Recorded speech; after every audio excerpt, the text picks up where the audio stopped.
I'm Cheryl State Bryson, mom, divorcee, health nut, and host of the Healthy Mom After Divorce podcast, where I help divorced moms get healthy, create financial stability, and develop emotional fortitude while they master co-parenting their kids. The place is here, and your time is now. So let's do this. Hey, healthy mamas. This is the 9th episode of the Healthy Mom After Divorce podcast. And as always, I am very thankful you have decided to join me today. Today's topic is going to be a challenging one for a lot of us to digest, and one that I think we as mums have grappled with a lot. I think it can be even harder, and one we need to learn sooner as divorce mums. And the reason it's so hard to do what I'm going to talk about today is because it pushes against an instinct we have as soon as we become mothers. Find the full transcript for this episode at healthymomafterddivorce.com/9. As soon as we become pregnant, our life changes. Physically, mentally, emotionally, financially. The pregnancy experience differs from person to person, but for all of us at some point, our brain clicks over into being a mother, and it never goes back. New moms have so much to learn, but there's also plenty that doesn't need to be learned. Stuff that just comes by instinct. It's innate and been around for as long as women have been having babies. In this episode, I am going to be talking about the maternal instinct to protect our children. Frankly, I don't know if there is any stronger instinct in a healthy mother. From the day our babes are born, that's what we're wired to do 100% of the time. Even when they're still in our tummies, most of us are asking questions about what is safe and not safe, what to eat, not eat, what to drink, not drink, how to sleep, exercise, not exercise, all the things. And most of us jump right on whatever we've been advised to do, whether it's by our OBGYNs or midwives, doulas, it's just how we are. There is no longer one well-being to think about, but 2, or 3, or even more in some cases. So here we are, feeding them, changing diapers, dressing them, feeding schedules, tummy time, bonding, on and on. We strap them into the best car seats and buy fancy strollers and locks for all our cupboards and doors. Oh yeah, and making sure they're not wearing those mitts with the strings on them, right? I guess that depends what decade you had your kids in. But by the time they're 1, 2, 5, 10 years old, we have years of experience in protecting them, don't we? We're all really good at it, and most of all, we like it. We enjoy being their number one protector. And although this is our job at the beginning of their lives, we tend to want to carry on longer than is necessary or even healthy for us and them. In the beginning, being their number one protector is what's best for them. They need our protection in order to survive. But as the years carry on, we need to ask ourselves, is it still what's best for them? By the very nature of growing up, children become more and more independent.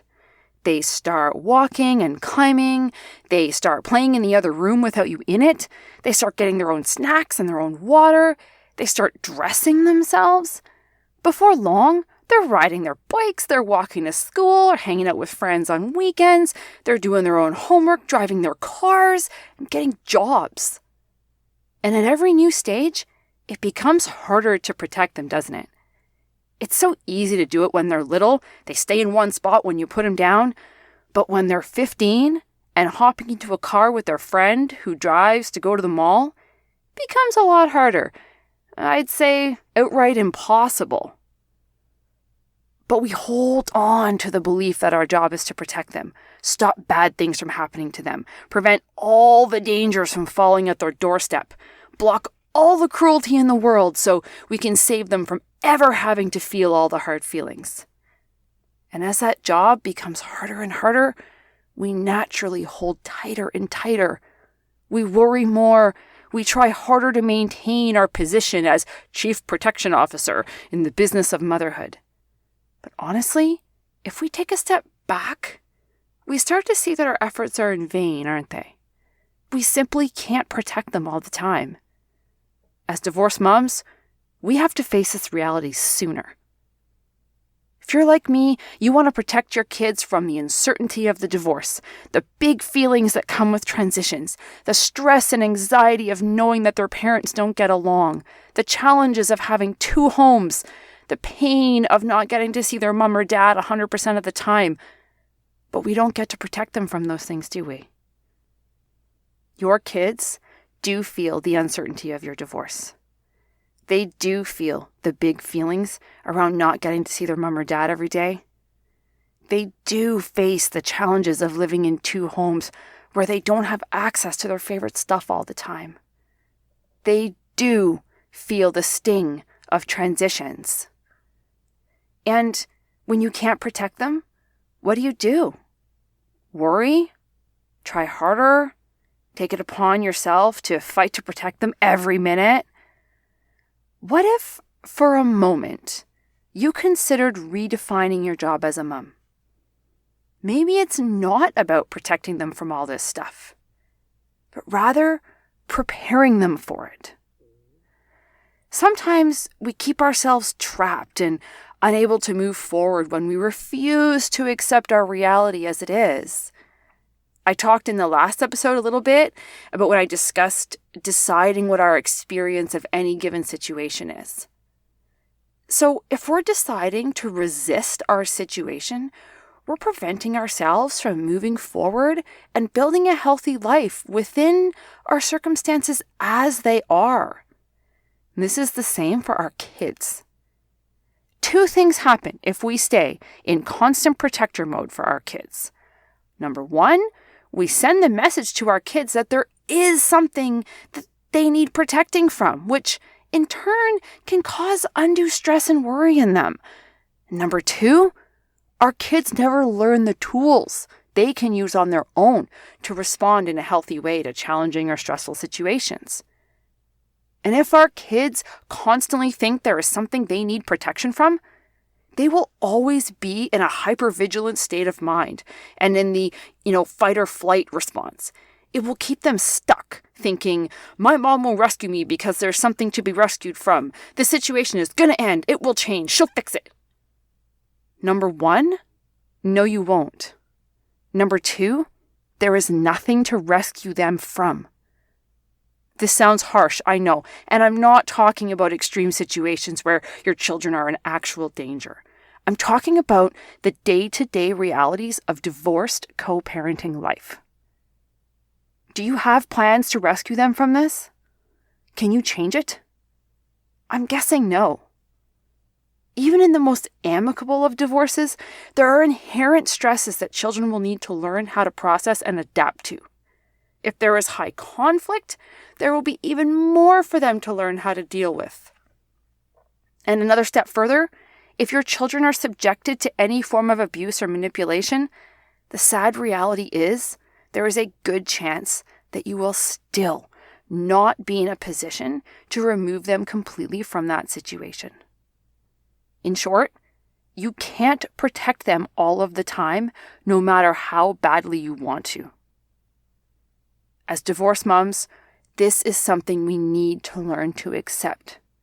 We don't have to like it, but it's important to accept it, and I'll tell you why. Because once we do, we can move forward and channel all of your energy into preparing your kids to handle the challenges of life, both now and into adulthood. We can teach our kids how to process difficult situations, what to do or say, ways to use their voice, build resilience, and truly understand that although much of what they experience is not their fault, they will still need to learn healthy ways to cope, adapt, and thrive. Some examples of things we can do. We can hire professionals to help them. We don't have all the answers. Take them to counselors and therapists. Expose them to loving, healthy family members and friends. Develop a wonderful community. Show them our healthy coping mechanisms and things to do and say when those big feelings come in. Consider some common examples that I hear from divorced moms all the time. Your kid tells you how badly they don't want to transition to the other parent. Your kid calls you crying from the other parent's home. Your kid is frustrated that their siblings or step-siblings are stealing their stuff when they're not there. Your kid says they were called a name by their other parent or some family member. In those moments, you will likely feel those big feelings with them. You naturally commiserate with them, and as a result, you want to swoop in and fix it. You want to go to bat for them, tell them they don't have to transition, cry along with them, and tell them how badly you miss them too. But I'd like to offer something here. What if those are not the best ways to help your kid during these times? Maybe when they call you crying saying they miss you, rather than crying along with them and joining the despair and saying you'd pick them up right now if you could, try reassuring them that they are safe and loved, that you are safe, and although you miss them too, it's totally natural to miss someone and that you're so looking forward to seeing them again. It's important to listen to them and validate how they're feeling, but consider taking it another step further and don't just stop there. Maybe share something you do to help when you are sad and missing someone. This will be different for everyone, but offering a healthy mechanism for your kids to process missing you is a vital skill for them to develop and will be way more beneficial to them than seeing their mom, bawling her eyes out and just as upset as they are. After all, there will be lots of times when they miss you.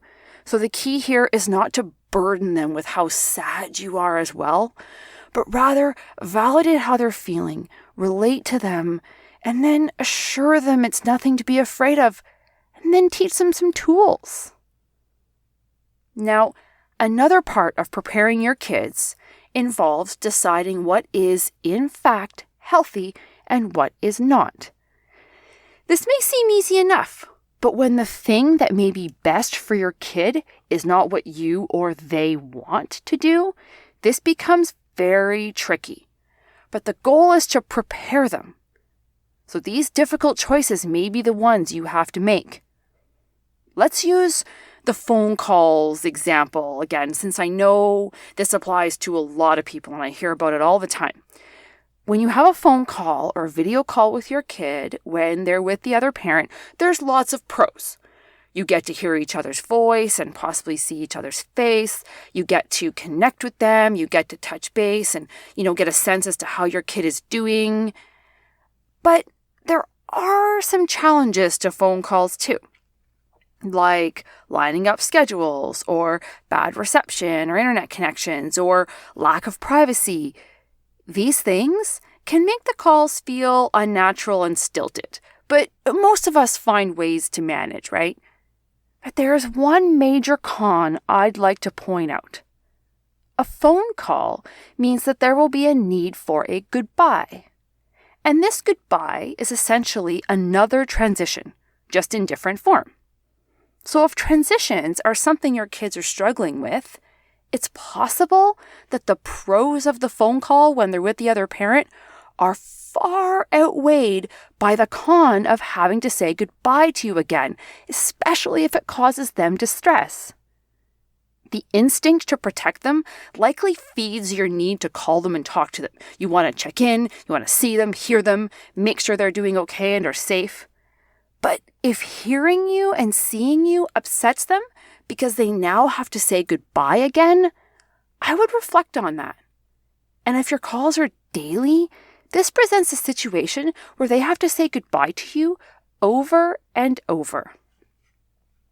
In this case, it's possible your instinct to protect them is steering you wrong and is causing unnecessary stress and anxiety on you both. So, if phone calls are an issue, what would a mom who is working towards preparing her kids do instead? Well, maybe preparing them looks like this. when they're with you, letting them know when the next transition is, talk about the fun stuff they might be doing while they're away, doing your goodbye ritual, and then letting them just be with the other parent and not pulling them out of that time with a call, also known as another transition. Now, this might change depending on the length of the time they're away.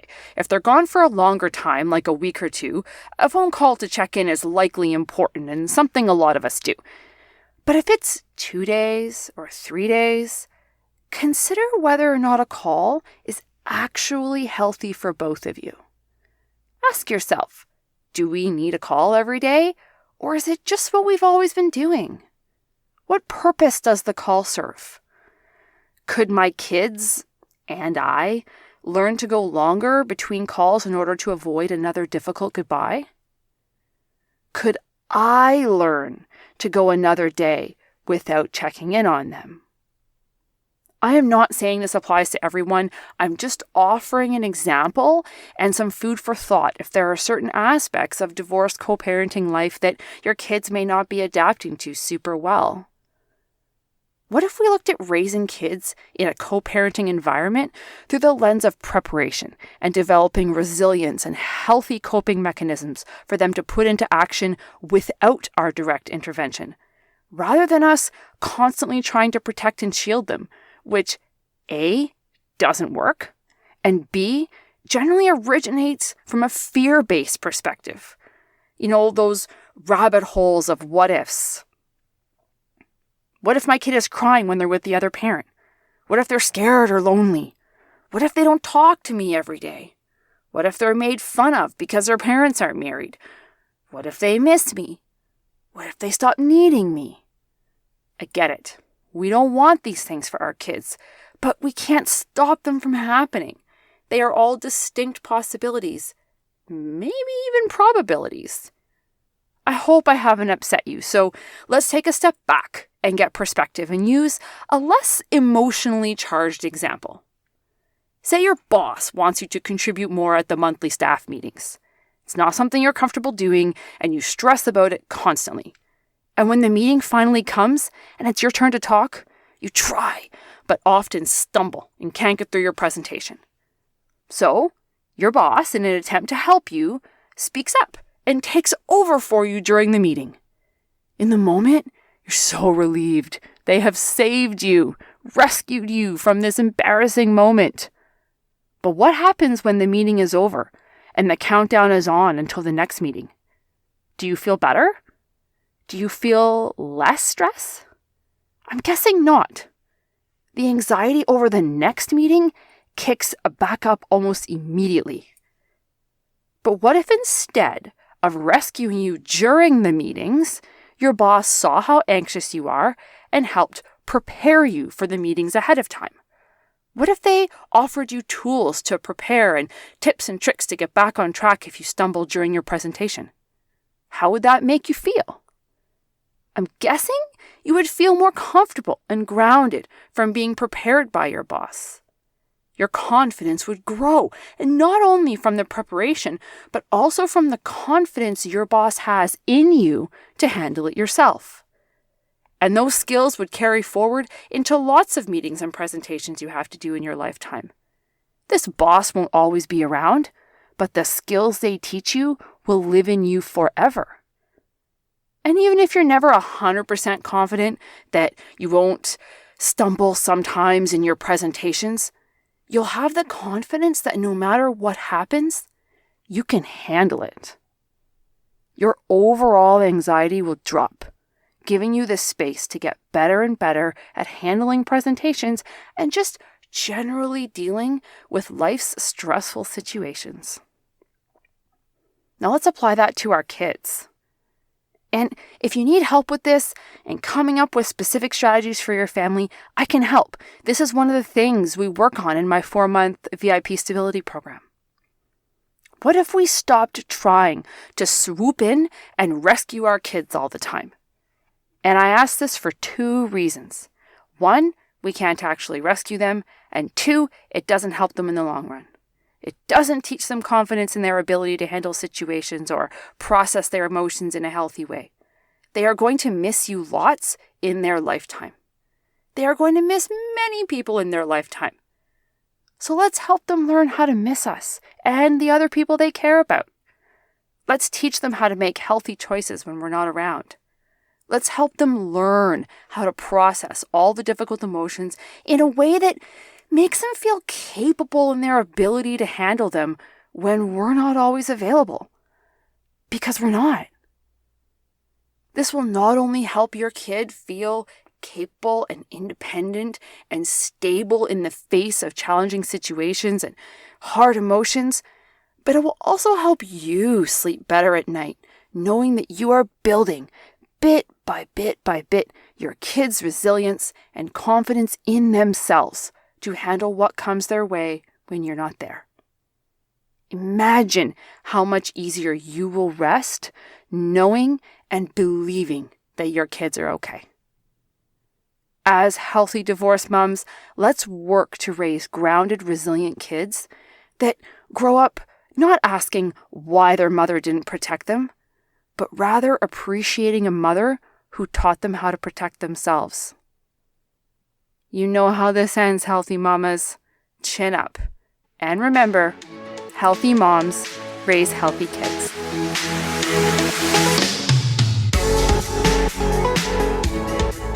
Thank you so much for listening.